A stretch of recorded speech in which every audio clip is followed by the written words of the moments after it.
यहाँ पर मैं आप लोगों के साथ में एक बहुत ही सुंदर सा कोट शेयर करना चाहूंगा कि जीत लो हर लम्हा, बीत जाने से पहले लौटकर यादें आती है, वक्त नहीं। तो आप लोगों को जो है फ्रेंड्स इस वक्त का जो है बहुत अच्छे से इस्तेमाल करना है।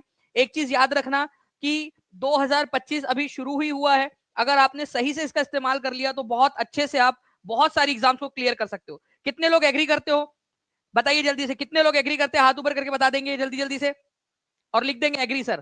ठीक है, चलिए नाउ फ्रेंड्स आगे बढ़ने से पहले जितने भी लोगों ने सेशन को लाइक कर दिया है उन सभी लोगों का बहुत बहुत शुक्रिया। जैसे कि मैं यहाँ पर मैं देख पा रहा हूँ काफी सारे बच्चे जिन्होंने सेशन को लाइक कर दिया है, हाथ ऊपर कर दीजिएगा जिन्होंने भी सेशन को लाइक कर दिया है। ये पूरा का पूरा सेशन उन लोगों को समर्पित, जहां भी शेयर कर सकते हो फ्रेंड जल्दी जल्दी से शेयर कर दीजिएगा, क्योंकि आपकी शेयरिंग ही हमें मोटिवेशन देती है कि और ज्यादा आप लोगों के लिए और ज्यादा मेहनत कर सके। ओके चलिए, तो पहले क्वेश्चन की तरफ में आगे बढ़ते हैं। पहला ही क्वेश्चन देखिए, बहुत ही बढ़िया क्वेश्चन है आप लोगों के लिए। पहले क्वेश्चन के अंदर में यहाँ पर मैं बोला गया है कि कालिदास जी ने मालवी का अग्निमित्रम नाम से एक बुक लिखी है। ठीक है, मालवी का अग्निमित्रम। ओके, मालवी का अग्निमित्रम, इसके अंदर में अग्निमित्र नाम का एक पात्र है। ओके, तो ये कौन से वंश से संबंधित है? उन्होंने क्या किया, कालिदास जी तो थे आपके 5वीं शताब्दी के। ठीक है, उन्होंने क्या किया, उनसे पहले का जो है 200-300 साल पहले जो है एक वंश हुआ करता था, उस वंश के जो राजा थे, ठीक है, उनको पात्र लेकर, उनको मतलब किरदार लेकर एक कहानी लिखी मालवी का अग्निमित्रम नाम से। ठीक है, तो ये जो है ये शुंग वंश का शासक था। ठीक है, ये याद रखना आप लोगों ने, शुंग वंश का शासक था। B is the correct answer. Okay, Shunga वंश का शासक। तो इस कहानी के उन्होंने बताया कि किस तरीके से मालविका और अग्निमित्र उनके बीच में प्रेम प्रसंग था, और प्रेम प्रसंग के ऊपर में पूरी की पूरी कहानी है ये। ठीक है, वैसे ही फ्रेंड्स मेघदूत भी एक प्रेम प्रसंग के ऊपर में कहानी है कालिदास जी की। अभिज्ञान शकुंतलम जो है ये भी एक प्रेम प्रसंग पर आधारित है। कुमार संभव प्रेम प्रसंग, मतलब कालिदास जी बड़े मतलब रोमांटिक टाइप के इंसान रहे होंगे अपनी जिंदगी के अंदर में। तो चंद्रगुप्त द्वितीय जो है, ठीक है, उनके 9 रत्नों में से एक थे कालिदास जी। इनको भारत का शेक्सपियर भी कहा जाता है। ये यूपी टेट के अंदर में आया था क्वेश्चन, आप लोग यूपी के सुपर टेट के अंदर में, यूपी सुपर टेट के अंदर में ये याद रखना आप लोगों ने। आया था कि नहीं आया था ये क्वेश्चन, भारत का शेक्सपियर किसको कहा जाता है? कितने लोगों को याद आ रहा है? ठीक है, अगर किसी ने वो क्वेश्चन देखा हो तो, भारत का शेक्सपियर किसको कहा जाता है? ठीक है, ये कहा जाता है कालिदास जी को। उनकी एक और रचना थी जिसका नाम है, ठीक है, रघुवंश। तो रघुवंश जो है कालिदास जी की अंतिम और सबसे लोकप्रिय रचना है, कालिदास जी की रघुवंश। इंपॉर्टेंट है, सभी लोग लिखेंगे। ठीक है, एक चीज लिखिए आप लोग, मेघदूत किसने लिखी है? ठीक है, अच्छा एक चलो एक एजुकेटेड गेस लगाओ आप लोग कि ये सारी की सारी रचनाएं कालिदास जी ने कौन सी भाषा में लिखी होंगी? ठीक है, Marathi, Punjabi, Gujarati, English, Chinese, Japanese, Korean, कौन सी भाषा में लिखी थी उन्होंने? बताइए। ओके, तो यहां पर मैं संस्कृत भाषा के अंदर में उन्होंने लिखा था। बहुत बढ़िया। ठीक है, तो संस्कृत भाषा के अंदर में लिखते थे, ये याद रखेंगे आप सभी के सभी लोग। ओके, संस्कृत भाषा के अंदर में कालिदास जी। ये भी क्वेश्चन बनता है कि कौन सी भाषा के अंदर में उन्होंने लिखा था, संस्कृत में। नाउ फ्रेंड्स अब देखिए एक बड़ा सा क्वेश्चन है। ठीक है, इतना बड़ा क्वेश्चन है कि आप लोगों को जो है उसको पूरा पढ़ना पड़ेगा। तो पढ़िए इस क्वेश्चन को जल्दी से, बताइए कि इसका आंसर क्या होगा। मैं थोड़ा सा इसको और बड़ा थोड़ा ऊपर करने की कोशिश करता हूँ, ताकि आप लोगों को अगर दिख पाए, या हल्का सा इसका फॉन्ट हम छोटा कर दें। ठीक है, देखिए, कंसीडर द फॉलोइंग पैराग्राफ। एक पैराग्राफ दिया है आपको, ये पैराग्राफ पढ़ना है। साइमन कमीशन के विरुद्ध प्रदर्शनों के दौरान लाहौर में हुए पुलिस लाठीचार्ज में वे गंभीर रूप से घायल हो गए थे, जिसके परिणाम स्वरूप नवंबर 1928 में उनकी मृत्यु हो गई। बाद में उन पर लाठीचार्ज के लिए उत्तरदायी ब्रिटिश अधिकारी को भगत सिंह और राजगुरु ने गोली मारकर उड़ा दिया था। उड़ा दिया था मतलब हवा में नहीं उड़ा दिया था उन्होंने, उड़ा दिया मतलब वो भाई वाला उड़ा दिया। ठीक है, डायरेक्टली, ठीक है, मार दिया वो वाला है। ठीक है, एग्जामिनर भाई भी देखो ना, मतलब खतरनाक उड़ा दिया वाला, उसने शब्द भी क्या दिया, उड़ा दिया करके। अबे मार दिया बोल देता भाई, मतलब एग्जामिनर भी मेरे को लग रहा है कि बॉलीवुड पिक्चर देख देख के आ रहा है। चलिए, तो यहाँ पर मैं बात किसके बारे में हो रही है, किसके बारे में बात हो रही है? लाला लाजपत राय की। तो लाला लाजपत राय जो है 1928 के अंदर में साइमन कमीशन का विरोध कर रहे थे। ठीक है, साइमन कमीशन आया था भारत के अंदर में, भारत का पॉलिटिकल भविष्य निर्धारित करने कि भारत में अब कैसी व्यवस्था होनी चाहिए, कौन से कानून लागू होने चाहिए, ये सारी चीजें जांच करने के लिए साइमन कमीशन भारत में आया था। तो साइमन कमीशन का विरोध हम क्यों कर रहे थे? क्योंकि इस पूरे कमीशन में 7 लोगों में से कोई भी इंडियन नहीं था, सारे के सारे गोरे लोग थे। मतलब गोरे होने से हमको कोई दिक्कत नहीं थी, हम जलते नहीं है गोरे लोगों से। बात ये थी कि इंडियन नहीं था उसके अंदर में, नहीं तो बोलोगे कि सर अपन लोग जलते हैं क्या गोरा होने से, अपन काले है तो? नहीं भाई, हम नहीं जलते। ठीक है, बात ये है कि ये सारे के सारे ब्रिटिशर्स थे, इंडियन एक भी नहीं था इनमें से। ठीक है, तो इसी वजह से इसका विरोध किया जा रहा था कि भाई इंडिया का भविष्य निर्धारित हो रहा है, लेकिन इंडिया के लोगों से ही नहीं पूछा जा रहा, इंडिया को शामिल नहीं किया गया, तो सभी तरफ में इसका विरोध प्रदर्शन हो रहा था। तो लाहौर में लाला लाजपत राय विरोध कर रहे थे, तो लाठीचार्ज हुई, लाठीचार्ज में इनकी मृत्यु हो गई थी। ठीक है, तो ये याद रखना आप लोगों ने। अगर फ्रेंड सेशन पसंद आ रहा है तो सेशन को लाइक एंड शेयर जरूर करते रहेंगे। जितने भी बच्चे देख रहे हैं, जिन बच्चों ने सेशन को लाइक कर दिया है वो हाथ एक बार ऊपर कर देंगे, क्योंकि ये पूरा सेशन, ठीक है, आप लोगों का मैं कंटिन्यूअसली स्टैटिस्टिक्स की तरफ में देख रहा हूँ। जितना ज्यादा आप शेयर कर रहे हो, जितना ज्यादा, जितने सारे ग्रुप्स के अंदर में आप लोगों ने शेयर किया है, ठीक है, जितना ज्यादा यहाँ पर शेयरिंग का डेटा आ रहा है, उतना ज्यादा मुझे अच्छा लग रहा है कि आप लोग रिस्पॉन्स कर रहे हो इस सेशन को। तो हर एक बच्चा अपनी पर्सनल रिस्पॉन्सिबिलिटी समझ के शेयर करता रहेगा जल्दी जल्दी से। ठीक है, चलिए नाउ फ्रेंड्स, अब देखिए यहाँ पर मैं which one of the following is not authored by Malik Mohammad Jayasi. ठीक है, मलिक मोहम्मद जायसी की कौन सी रचना नहीं है? ओके, बताइए। देखिए फ्रेंड्स, यहाँ पर मैं आप लोगों को 4 पुस्तकें दी है। मलिक मोहम्मद जायसी ये वही व्यक्ति है जिसने एक जो है भसड़ मचाई थी, एक पुस्तक लिखी उसने, ठीक है, अपने जीवन के काफी सालों बाद। ठीक है, वो घटना घटने के कई सालों के बाद में वो उसने लिखी। अब उसको पता नहीं कि भाई वो सही भी थी या नहीं थी करके घटना, या अगर वो घटना थी भी तो उसमें जो उसने लिखा है चीजें वो सही सही हुआ था कि नहीं। जैसे पद्मावत उसने लिखी, ठीक है, पद्मावत मलिक मोहम्मद जायसी ने लिखी है। आखिरी कलाम उसने लिखा है। अखरावट करके एक पुस्तक है उसने लिखी है मलिक मोहम्मद जायसी ने। लेकिन कादम्बरी नाम की जो पुस्तक है ना, ये एक और गंजेड़ी इंसान था दूसरा, उसका नाम था बाण भट्ट। बाण भट्ट उसने लिखी है। ये हर्षवर्धन का दरबारी कवि था। ठीक है, हर्षवर्धन का दरबारी कवि था ये। अब मैंने इसको क्यों कहा कि भाई ये सस्ते नशे करता था, बाण भट्ट। बाण भट्ट ने हर्षचरिता नाम की एक और पुस्तक लिखी है बाण भट्ट ने। उसके अंदर में उसने जो है जो हर्षवर्धन या वर्धन वंश का जो सबसे पहला शासक है उसको बताया। पुष्यभूति नाम का एक राजा था, वहां से वंश स्टार्ट हुआ है। बाण भट्ट ने हर्षचरिता में लिखा है। इसको छोड़कर, बाण भट्ट की हर्षचरिता को छोड़कर सारे जितने रिकॉर्ड्स हमको मिले, चाहे जितनी कोई लिखावट मिली है, कोई शिलालेख मिला है, अभिलेख मिला है, सब में पता चलता है, ठीक है, नरवर्धन जो है उसके पहले शासक थे करके। ठीक है, बाण भट्ट को छोड़कर बाकी सब जो है वो अलग इंसान को बता रहे। बाण भट्ट बोलता कि पुष्यभूति वर्धन था करके। ठीक है, इसी वजह से। ओके, चलिए, तो भाई हो सकता है कि उस समय होश में नहीं होगा वो लिखते समय, चलो जो भी बात रही हो। ठीक है, तो कादम्बरी नाम की पुस्तक जो है ये बाण भट्ट ने लिखी है, ये याद रखना है आप लोगों ने। हर्षवर्धन के दरबार में दरबारी कवि था कादम्बरी नाम की पुस्तक लिखने वाला।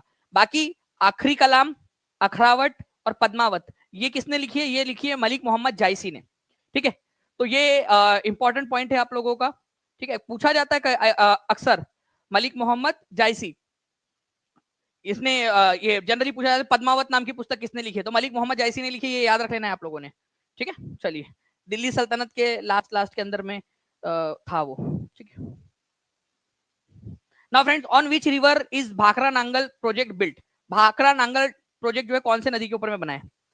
एक बार जितने भी बच्चे देख रहे हैं, ठीक है, आप सभी लोगों से एक रिक्वेस्ट है कि अगर आप चाहते हो कि ऐसे बहुत सारे क्वेश्चंस मैं आपको करवा दूं तो जल्दी जल्दी से शेयर कर देंगे फ्रेंड्स, जहां भी शेयर कर सकते हो आप लोग। और जिन्होंने चैनल को सब्सक्राइब नहीं किया, टीचिंग परीक्षा चैनल को सब्सक्राइब जरूर कर लीजिए।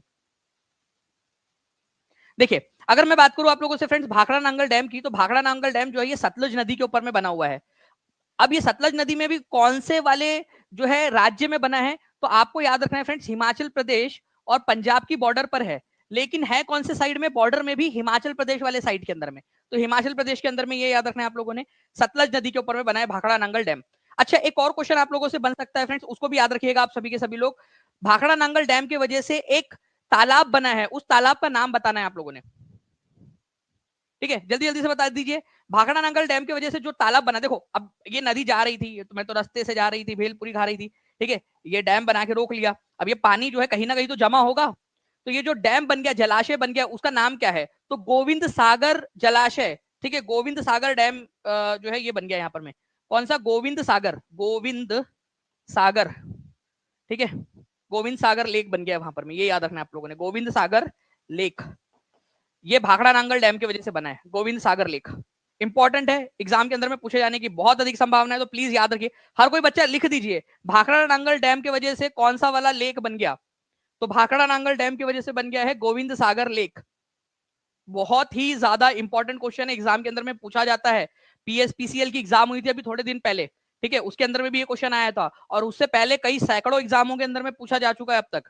ठीक है, तो ये याद रखना है आप लोगों ने, गोविंद सागर लेक। ठीक है, तो सतलज नदी के ऊपर में बना है भाखड़ा नांगल डैम। अच्छा, भाखड़ा नांगल डैम अगर आप लोगों से पूछ लिया जाए, ठीक है, कि भाई कौन से राज्य के अंदर में, तो याद रखना कि पंजाब और हिमाचल प्रदेश के बॉर्डर पर, लेकिन हिमाचल वाले साइड के अंदर में। चलिए नेक्स्ट क्वेश्चन की तरफ में आगे बढ़ते हैं। यहाँ पर मैं आप लोगों को दिखा देता हूँ, ये देख सकते हो आप लोग भाखड़ा नांगल डैम, ये यहाँ पर में, ये हिमाचल प्रदेश है, उनके बॉर्डर पर है पंजाब और हिमाचल प्रदेश की, लेकिन हिमाचल वाले साइड में भाखड़ा नांगल। टेहरी डैम कौन से राज्य में, जल्दी बताओ ये कौन सा वाला डैम होगा, कौन सा राज्य है। ठीक है, और मुझे बताओ कि ये सलल प्रोजेक्ट है, सलल एनसीईआरटी में दिया हुआ है। ठीक है, Salal hydro electric power project आप लोगों के एग्जाम के अंदर में पूछा जाता है, क्योंकि एनसीईआरटी में मेंशन्ड है। ठीक है, आप लोगों से डायरेक्टली पूछा जाएगा Salal hydro electric power project कौन से नदी के ऊपर में बना हुआ है।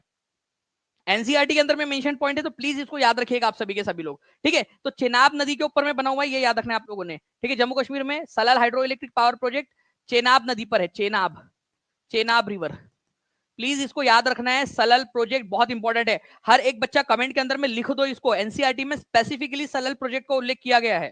ठीक है, उसके बाद में टेहरी डैम हम लोगों ने देखा था, टेहरी डैम, तो टेहरी डैम उत्तराखंड के अंदर में है, उत्तराखंड के अंदर में। ओके, ये याद रखेंगे आप सभी लोग, भागीरथी नदी के ऊपर में बनाई है, भागीरथी नदी के ऊपर। ओके, चलिए, तो यहाँ ये चीज थी आपकी। आगे में भी मैं आपको बताऊंगा नागार्जुन सागर डैम जो है ये कृष्णा नदी के ऊपर में बना है, ये भी याद रखना है। अभी मैं क्वेश्चन के थ्रू भी आप लोगों को याद कराऊंगा। अच्छा, रेगिस्तान आपको पता है फ्रेंड्स कि जहां पर में पानी कमी होती है उसको रेगिस्तान कहा जाता है। ठीक है, लेकिन अगर कोई एक ऐसी जगह हो जहां पर में बहुत ज्यादा पानी की कमी हो, तो उसको क्या कहा जाएगा, ड्राइएस्ट डेजर्ट, मतलब सबसे शुष्क, सबसे सूखा रेगिस्तान। तो सबसे सूखा रेगिस्तान या मरुस्थल कौन सा है, ये आप लोगों को बताना था। सहारा नहीं है, आटाकामा डेजर्ट है, आटाकामा। हर बच्चा लिखेगा आटाकामा डेजर्ट। ठीक है, ये सबसे ज्यादा शुष्क, सबसे सूखा रेगिस्तान है। ये कौन से महाद्वीप के अंदर में मिलेगा, चलो अब ये भी क्वेश्चन देख लेते हैं हम लोग कि कौन से महाद्वीप में मिलेगा। अगर मैं आपको बताऊं आटाकामा डेजर्ट, ठीक है, मैप के थ्रू, तो मैप में भी आप लोग यहाँ पर में देख सकते हो कि ये जो दक्षिणी अमेरिका महाद्वीप है, देखिए ये हमारा एशिया है, ये हमारा प्यारा सा भारत। ठीक है, इधर साइड में आइए आप लोग, यहाँ पर में है दक्षिणी अमेरिका, दक्षिण अमेरिका में यहाँ पर में है आटाकामा डेजर्ट, दुनिया का सबसे सूखा रेगिस्तान। ठीक है, सबसे सूखा, सबसे गर्म की बात नहीं कर रहे, यहाँ पर सबसे सूखे की बात कर रहे हैं। तो आटाकामा डेजर्ट सबसे सूखा रेगिस्तान है। कौन से वाले महाद्वीप में, सभी लोग लिखेंगे साउथ अमेरिका, लिखो सभी लोग, साउथ अमेरिका में, दक्षिण अमेरिका के अंदर में है। अच्छा, एक और ऑप्शन में आप लोगों का, ठीक है, यहां पर में गोबी डेजर्ट भी दिया हुआ है। मुझे बताओ गोबी डेजर्ट कौन से महाद्वीप के अंदर में मिलेगा, ये बताइए आप लोग कि गोबी डेजर्ट जो है आप लोगों का, ये आपका कौन से महाद्वीप के अंदर में मिलेगा आपको, तो ये एशिया में है। ठीक है, ये एशिया में है, ये याद रखना है आप लोगों ने।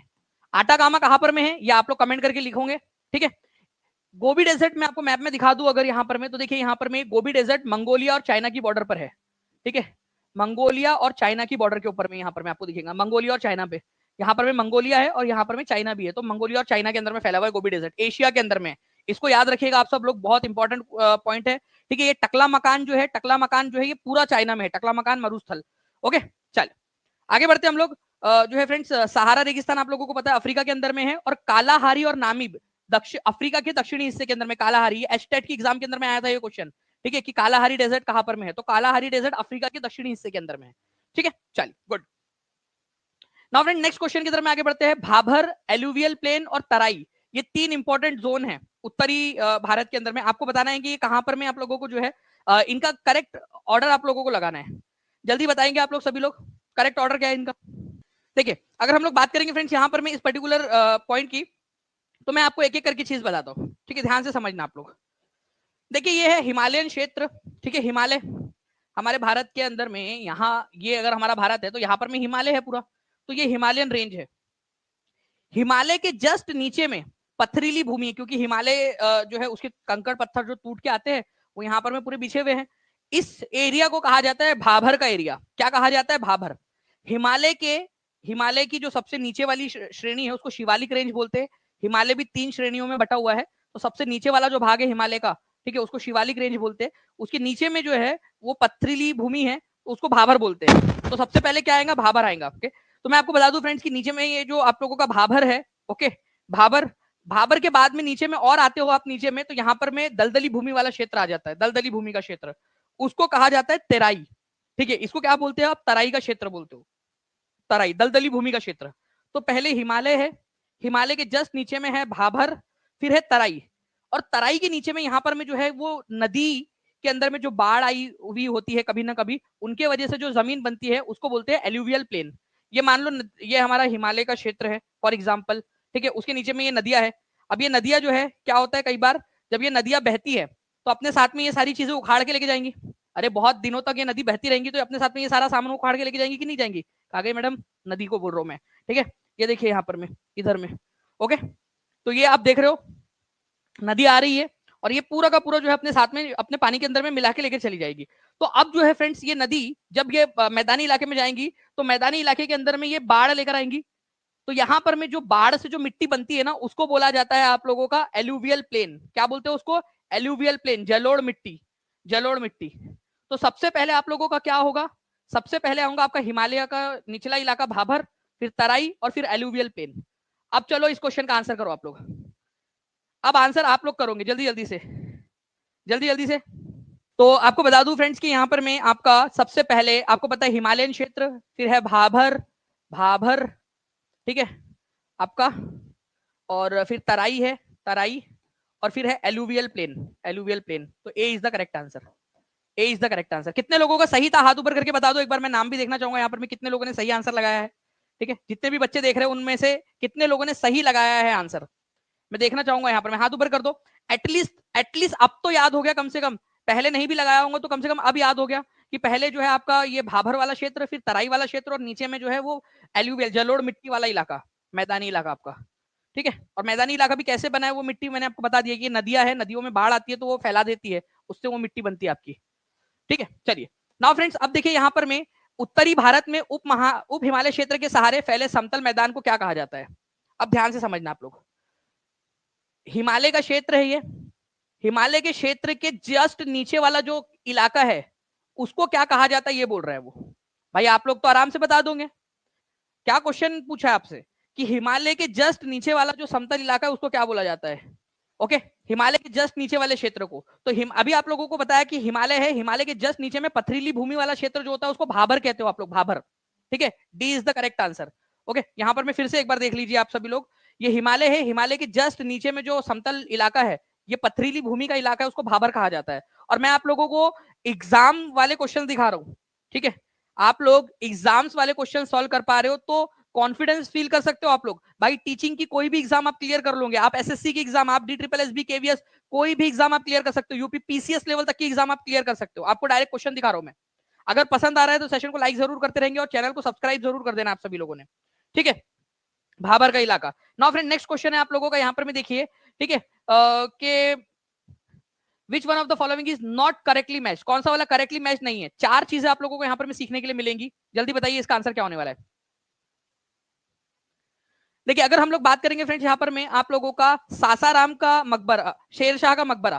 तो शेरशाह जो है फ्रेंड्स एक शासक था जिसने जो है हुमायूं को हराया था, ठीक है। बहुत ही काबिल शासक था ये। भारत के अंदर में रुपया स्टार्ट करने का श्रेय इसी को दिया जाता है, ठीक है। रुपया, रुपया जो करेंसी है ना भारत में, मध्यकालीन भारत के अंदर में स्टार्ट करने का श्रेय शेरशाह को ही दिया जाता है। जो ग्रेट ट्रंक रोड है, जीटी रोड जिसको बोलते हैं, नेशनल हाईवे नंबर 1 और नेशनल हाईवे नंबर 2 मिलाकर, वो भी इसी ने बनवाया था, ठीक है। तो शेरशाह का मकबरा जो है सासाराम में है, बिहार में। सासाराम, सासाराम में रोहतास नाम का जिला है, रोहतास बिहार के अंदर में, वहां पर में आप लोगों को मिलेगा ये ये मकबरा जो है ना ये अष्टकोणीय है। अष्टकोणीय का मतलब होता है ऐसा, एक, ठीक है, 2, 3, 4, 5, 6, 7, 8, ऐसे 8 कोनों वाला, ठीक है। तो अष्टकोणीय, 8 कोनों वाला मकबरा है। अष्टकोणीय मकबरा किसका है? ऑक्टागोनल जिसको बोलते हो आप लोग इंग्लिश में, ऑक्टागोनल। शेरशाह सूरी का मकबरा ऑक्टागोनल है, 8 कोनों वाला, ठीक है। तो सही बात है ये। हवा महल कहाँ है? जयपुर के अंदर में है, ठीक है। बुलंद दरवाजा अकबर ने बनवाया था गुजरात और खानदेश की जीत की खुशी में। गुजरात का इलाका जब जीता था उसने और खानदेश को जीता था। गुजरात और खानदेश का है, मैं बता भी देता हूँ आप लोगों को, ये इधर में गुजरात है और गुजरात के जस्ट नीचे में महाराष्ट्र में खानदेश का इलाका पड़ता है।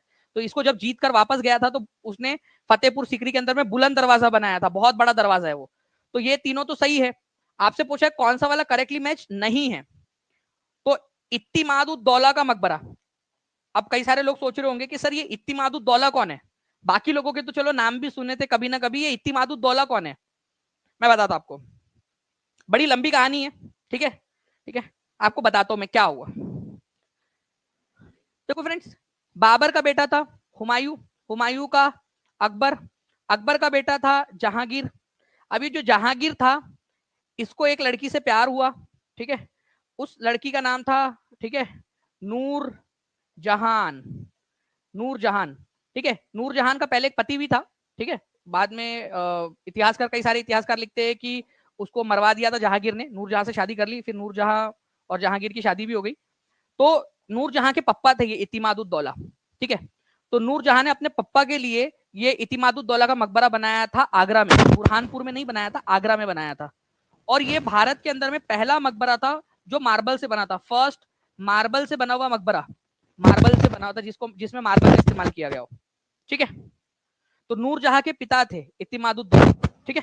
तो नूर जहां ने अपने पिता के लिए बनाया था इतिमादुद्दौला का मकबरा, ठीक है, इतिमादुद्दौला, ठीक है, इतिमादुद्दौला का मकबरा पहला जो है, ये याद रखना है,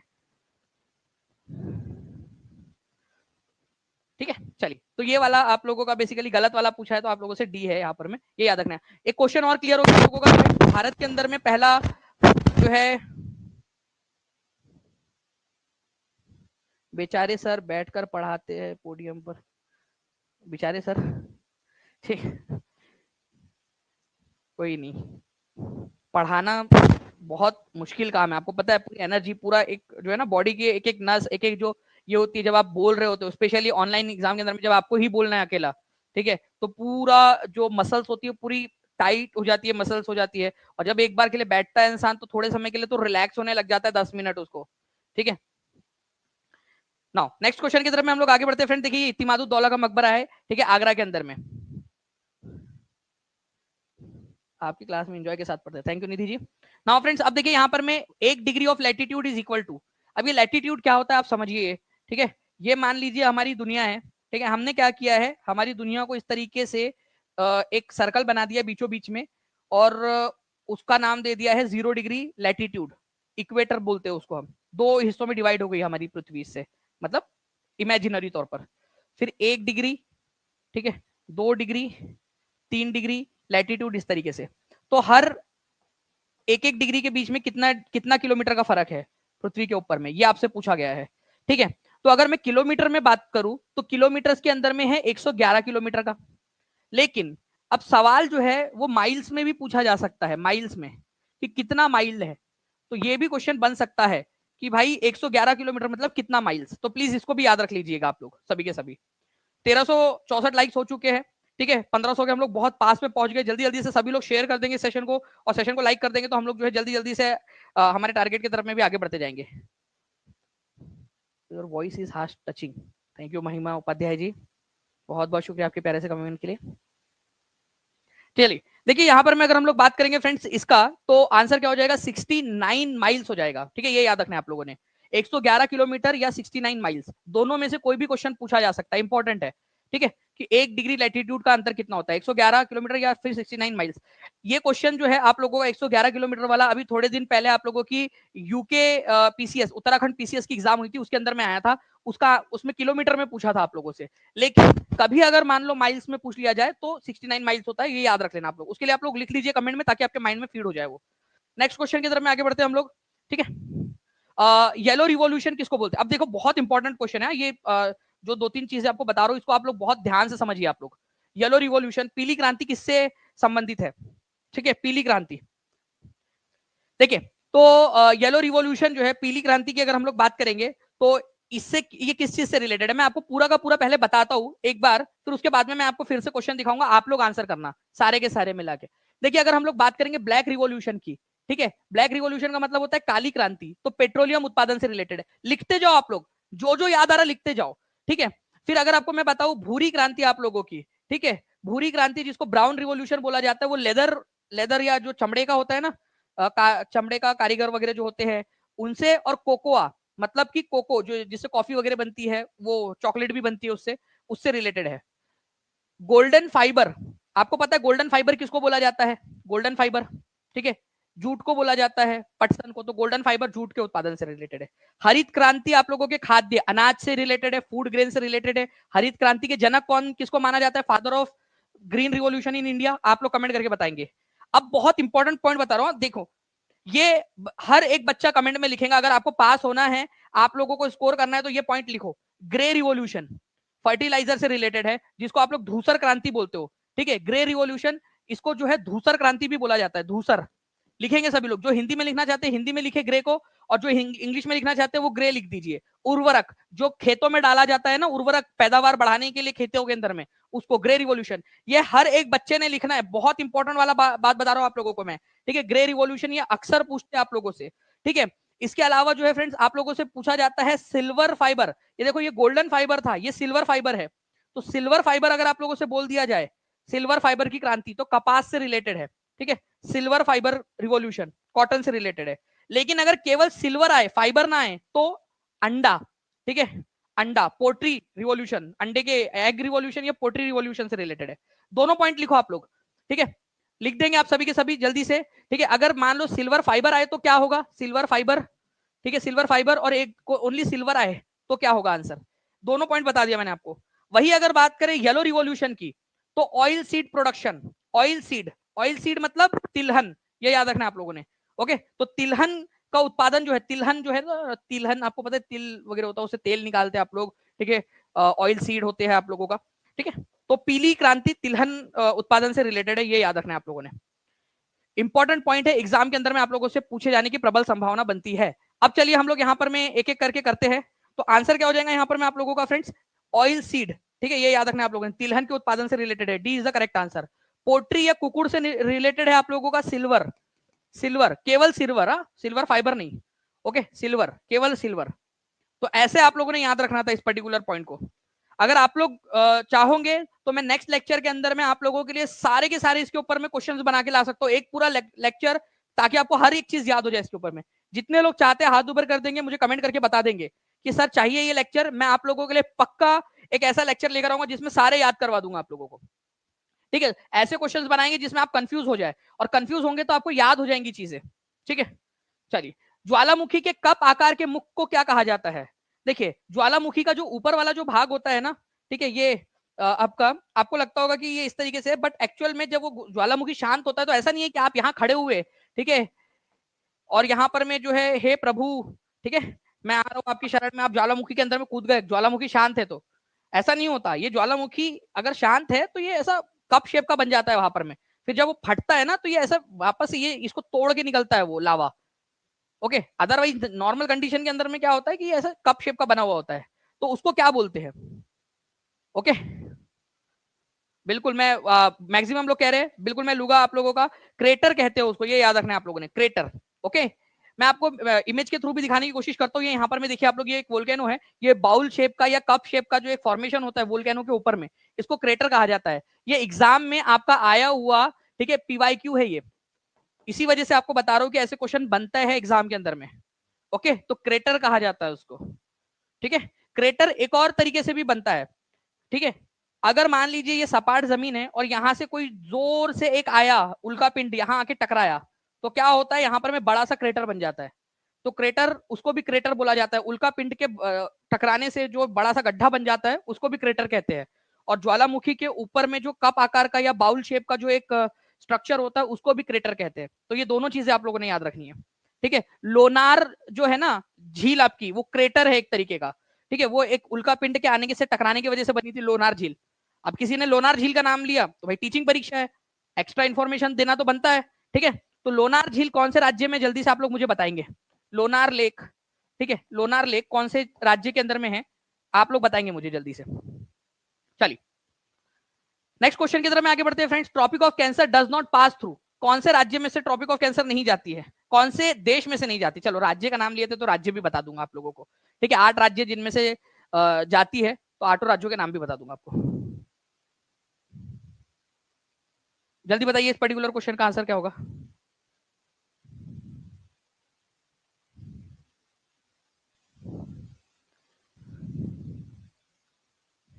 देखिए, अगर हम लोग बात करेंगे फ्रेंड्स कर्क रेखा की, तो कर्क रेखा जो है, ठीक है, आप लोगों को याद रखना है कि ये अगर ट्रॉपिक ऑफ कैंसर है 0 डिग्री वाला, तो यहां से 23.5 डिग्री वाली जो लाइन जाती है ना, 23.5 डिग्री नॉर्थ वाली लाइन, उसको कर्क रेखा कहा जाता है, ठीक है। इस लाइन को कर्क रेखा कहा जाता है, कर्क रेखा कहा जाता है। अब ये कर्क रेखा जो है फ्रेंड्स, ये आपको याद रखना है 16 देशों में से जाती है, 16 कंट्रीज में से, ठीक है, 16 कंट्रीज उनमें से जाती है। मैं आपको दिखा भी देता हूँ यहाँ पर मैं मैप के अंदर में, ये 16 कंट्रीज है जहां पर में से कर्क रेखा जाती है, ठीक है। अब आप एक मेरे को चीज बताओ, ठीक है, कर्क रेखा, ठीक है, ये इक्वेटर के ऊपर में होंगी, ऑब्वियस सी बात है, ठीक है, इक्वेटर के ऊपर में ये यहाँ पर में इधर साइड में से जाती है। अगर आपको एजुकेटेड गैस भी लगाना हो, ठीक है, कि भाई कर्क रेखा जो है कहाँ कहाँ से जाती है, तो आप लगा पाओगे, है ना, एटलीस्ट उसमें कंफ्यूज तो नहीं होंगे। क्योंकि अभी थोड़े दिन पहले क्वेश्चन आया था कि कर्क रेखा कौन से वाले देश में से नहीं जाती, उसमें से एक ऑप्शन में ब्राजील दिया था जो इसका आंसर था। आपको पता है कर्क रेखा ऊपर में से जाती है, ठीक है, तो कर्क रेखा ब्राजील में से नहीं जाती, वो उसका आंसर था वहां पर में, ठीक है। तो मैक्सिको में से, बहामास में से, और अफ्रीका के काफी सारे कंट्रीज में से, और भारत में से भी जाती है, म्यांमार में से भी जाती है, बांग्लादेश में से भी जाती है, लेकिन पाकिस्तान में से नहीं जाती। ये यहां पर में है पाकिस्तान, ठीक है, ये यहां पर में है पाकिस्तान, इधर में। ओके, थोड़ा सा मैं जूम करके अगर आप लोगों को दिखाने की कोशिश करूं तो आप लोग देख पाओगे यहां पर में, ये और जूम कर देते हैं हम लोग। यहाँ देखिए आप लोग, ये हमारा प्यारा सा भारत, और इधर साइड में थोड़ा छोटा ये यूएई इधर में है, ये पाकिस्तान वाला जो पार्ट है ना इधर में, वहां से नहीं जाती, पाकिस्तान में से नहीं जाती, ठीक है। तो यहाँ पर मैं ऑप्शन में से आप देख लोगे कि इंडिया में से जाती है, बांग्लादेश में से जाती है, म्यांमार में से भी जाती है। म्यांमार कहाँ पर में अगर किसी को ना पता हो तो मैं बता दूं, ये है म्यांमार, यहाँ पर में है बांग्लादेश, ठीक है, म्यांमार बांग्लादेश हमारे पड़ोसी, ठीक है, पाकिस्तान में से नहीं जाती है, चाइना में से भी जाती है, ये भी याद रख लेना आप लोगों ने। ओके, तो 16 देशों में से जाती है ट्रॉपिक ऑफ कैंसर, ठीक है, Algeria, Niger, Libya, Egypt, Saudi Arabia, UAE, Oman, India, Bangladesh, Myanmar, China, Taiwan, Mexico, Bahamas, Mauritania और माली, ये देशों में से जाती है, 16 देशों में से। तो कभी अगर डायरेक्टली क्वेश्चन आ जाए कि भाई ट्रॉपिक ऑफ कैंसर कितने देशों में से जाती है, तो 16 देशों में से जाती है, 16 कंट्रीज में से, ठीक है। उसमें से हमारा एक भारत देश भी है, पाकिस्तान में नहीं जाती, ठीक है। बोले पाकिस्तान में जाऊंगी जबरदस्ती, वहां आतंकवादी उतंकवादी लोग रहते, ठीक है। देखो ट्रॉपिक ऑफ कैंसर भी डरती पाकिस्तान जाने से, ठीक है। सेशन को लाइक भी करते रहेंगे सभी लोग। नाउ फ्रेंड्स, भारत में प्रथम मकबरा जो शुद्ध इस्लामी शैली से निर्मित था, इस्लामी शैली, देखो पहला मकबरा, मकबरा मतलब जहां पर में किसी को दफनाया जाता है। मान लो कि ये राजू मर गया, ठीक है, अब राजू जो है ये मर गया नेहा के प्यार में, ठीक है, नेहा, उसके बाल बनाएंगे तभी समझ में आएगा नेहा है करके, ये ओके, ये नेहा, ओके, तो ये नेहा है, नेहा के प्यार में मर गया। अब नेहा जो है उसने शाहजहां से इंस्पायर होकर इसकी इसकी कबर बनाई, और इसको बढ़िया से एक जो है टाइप का भवन टाइप का भी बना दिया, तो ये हो जाएगा उसका मकबरा, राजू का मकबरा, ठीक है। अब मकबरा भी अलग अलग स्टाइल में बनाया जाता है, ठीक है। तो इस्लामिक शैली का जो मकबरा होता है उसमें क्या होता है, जो प्रवेश द्वार होता है ना, जैसा आर्च में होता है, एक प्रवेश द्वार तो ऐसा हो गया, ये दरवाजा, ठीक है, ठीक है, ये दरवाजा, और एक दरवाजा होता है आर्च टाइप का, आपका ये इस तरीके से आर्च बना हुआ होता है, ऐसा एंगुलर टाइप का, कर्व टाइप का बना हुआ होता है, ओके। तो ये कर्व टाइप का होता है। तो ये याद रखना है आप लोगों ने कि भाई इस तरीके से शुद्ध इस्लामिक शैली के अंदर में, मतलब कि ऐसा कर्व वगैरह बनाकर सारे के सारे जो बनाए गए थे ना, वो बनाया गया था। सबसे पहला मकबरा आपका बलबन का मकबरा था, जो शुद्ध इस्लामिक शैली में बना था। एग्जाम में आया हुआ क्वेश्चन है आप लोगों का ये, ठीक है, याद रखना है आप लोगों ने। सर नेहा बहुत प्यारी दिख रही है बेटा, इस बिचारी फूलों की डाली पर, इस फूलों की डाली पर जिसने भी डाली बुरी नजर ही डाली। डोंट वरी नेहा, मैं तुम्हें, ठीक है, जाने दो, ठीक है, यहाँ पर मैं छुपा देता हूँ, चल, ठीक है। तो बलबन की जो है फ्रेंड मकबरा था, ये शुद्ध इस्लामिक शैली का मकबरा था, जहां पर उसको दफनाया गया, ये याद रखना है आप लोगों ने, ठीक है। तो फर्स्ट ट्रू आर्च कंस्ट्रक्शन, या फिर आर्च, आर्च मतलब ये इस तरीके से ऐसा आर्च वगैरह जो बनता है ना, वो इस्लामिक शैली का मकबरा, ये याद रखेंगे आप सभी लोग। नेक्स्ट क्वेश्चन की तरफ में आगे बढ़ते हैं। घोड़े के नाल के आकार की मेहराब सर्वप्रथम प्रयोग में कहा लाई गई थी? घोड़े के नाल के आकार की मेहराब, ठीक है। अब देखो घोड़े के नाल के आकार मतलब ये इस तरीके से, ये आर्च नहीं होता है, थोड़ा सा ऐसा आप देखोगे यहाँ पर में ऐसा होता है, इस तरीके से होता है, और यहाँ पर में एक हल्का सा और आर्च बना हुआ होता है। इसको घोड़े के नाल की आकार का बोला जाता है, घोड़े की नाल की आकार का। घोड़े का नाल मतलब, नाल क्या है, वो घोड़े का पैर होता है ना, जो घोड़े के तो पैर ही होते हैं, हाथ तो होते नहीं उसके, चार पैर में से उसके वो लोहे का बांध, लोहे का उसके ऊपर में लगा देते हैं, नाल ठोक देते हैं उसको तुड़ुक तुड़ुक, ताकि वो भाग सके, ठीक है। तो घोड़े के नाल की आकार का जो है फ्रेंड्स जो बनाया गया था, वो बनाया गया अलाई दरवाजे में, पहले बार आपको मिलता है घोड़े के नाल का। ये अलाई दरवाजा है, ये दरवाजा है अलाई दरवाजा, और ये अलाई दरवाजा आपको मिलेगा कुव्वतुल इस्लाम मस्जिद में, दिल्ली की पहली मस्जिद, ठीक है, कुव्वतुल इस्लाम मस्जिद, उसका दक्षिण का साउथ वाला जो गेट है ना, साउथ गेट है ये, साउथ का गेट, दक्षिण वाला प्रवेश द्वार, ठीक है। तो उसके अंदर में इस तरीके से ये बनाया गया। अलाउद्दीन खिलजी ने बनवाया था ये अलाई दरवाजा। तो अलाई दरवाजे के अंदर में जो है फ्रेंड्स घोड़े के नाल के आकार का प्रवेश द्वार दिया गया है। तो एग्जामिनर कुछ भी क्वेश्चन पूछते हैं यार, ठीक है। ये देखो आप लोग, घोड़े की नाल के आकार का, भाई पता चले कि हाथी के आकार का कौन सा प्रवेश द्वार है, पता नहीं क्या क्या बनाकर चले गए हमारे जो है पुराने राजा लोग, और वो सब पढ़ना पड़ता आप लोगों को, है ना। कितने लोग एग्री करते हैं घोड़े के नाल के आकार का भाई सीधा सीधा बना देता, चुपचाप से आने जाने का रास्ता तो था। घोड़े के नाल के आकार का मेहराब सर्वप्रथम कहा गया था अलाई दरवाजे में। अलाई दरवाजा अलाउद्दीन खिलजी ने बनवाया था। दिल्ली में है, कुव्वतुल इस्लाम मस्जिद का प्रवेश द्वार है ये। दादिन धिन्ना, ठीक है। संगीत यंत्र तबला का प्रचलन किसने किया, ठीक है। बताइए तबला किसने आविष्कार किया था। अब यार मेरे को तो पता ही नहीं था तबले का आविष्कार भी हुआ था करके, हम तो बस बचपन में स्कूल में बैठे बैठे बजाते रहते थे। अब हमको पता होता कि पहले यार ऐसा, मतलब ऐसा हो सकता तो पहले जन्म लेकर हम लोग खुद आविष्कार कर लेते तबले का। कितने लोग बजाते थे स्कूल के बेंच के ऊपर में बैठ के तबला, अभी भी बजाते ही होंगे बैठे बैठे, ठीक है। तो कव्वाली का और तबले का जो आविष्कार है उसको करने का जो श्रेय है वो दिया जाता है चचा अमीर खुसरो को, ठीक है। ये याद रखना है आप लोगों ने, अमीर खुसरो, तबले का आविष्कार किया था इन्होंने।